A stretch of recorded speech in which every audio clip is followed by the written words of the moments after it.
আর এটা দুই ভাগ করে লিখলে স্পেকট্রাম দুই সাইডে স্পেকট্রাম দুই ভাগ করে লিখবে না, আসলে মিনিটে কি হবে, আসলে ঠিক আছে। ওকে, তাহলে আমরা বুঝেছি। এখন সাইড দিয়ে ভাগ করে লিখলে লেখা যাবে, দুটো ভাগ করে লাগানো না, সাইডে সবসময় লিখলে হবে। যদি ত্রিকোণ ফর্মে দেখি না বুঝবো যে এর মান 3, 2, 1 যাই হোক না বা হাফ যাই হোক। আর এটাকে দুই ভাগ করে লিখলাম, এটার মানটা কি? এটা মানে ই টু দি পাওয়ার অফ এই অ্যাঙ্গেল না, এর সাথে কে লাগাচ্ছে, যে কি হবে না আপনাকে যে দিয়ে এই যে তাহলে এখানে সাইন থেকে মাইনাস হচ্ছে। তাহলে এখন দেখছেন যে এই দুটো কিন্তু ইমাজিনারি, দেখছেন এটা কিন্তু যে ওই ম্যাগনিটিউড কিন্তু আছে 1/2 ছিল, সরি a/2 ছিল, আর এখানে 2a/2 এখানে যে, তাহলে বুঝতে পারছেন যে এটা আসলে ইমাজিনারি না।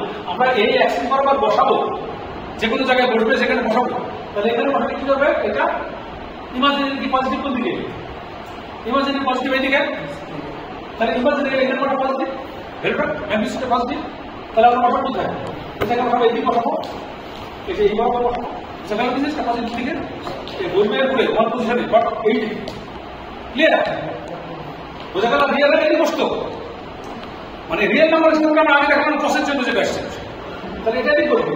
আর এটা মাইনাস না, এই মাঝে না কোনো মাইনাস আছে এইটি করবে না, টাইট দিয়ে আছে কিন্তু গড়ে হাঁটু মানে গড়ে কিন্তু হাঁটু মানে কথা বোঝাচ্ছিল।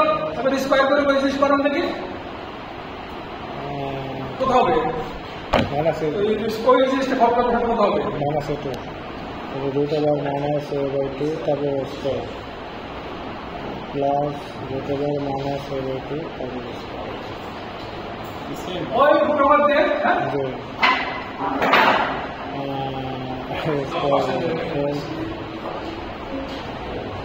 কত হলো এ হলো নাকি জি স্যার ওকে তার মানে কি এই দুটো দুই ভাগে ভাগ করে লিখলাম, এটা কিন্তু দুই ভাগে ভাগ করে লিখলাম, আসলে তো বড় ভাগ পানি, তাহলে কমপ্লেক্স ফর্মে সহজ না দেখে না ভাগ করবে, এটা তো কস দিয়ে লিখলাম তাই মনে হচ্ছে, আর ছোট জিনিসকে লিখলে খুব সহজ।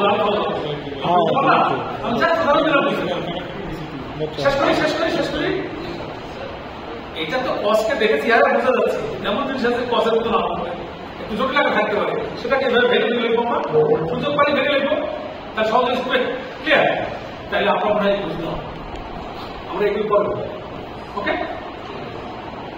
সাবজেক্ট আমরা ডিসকাস করব।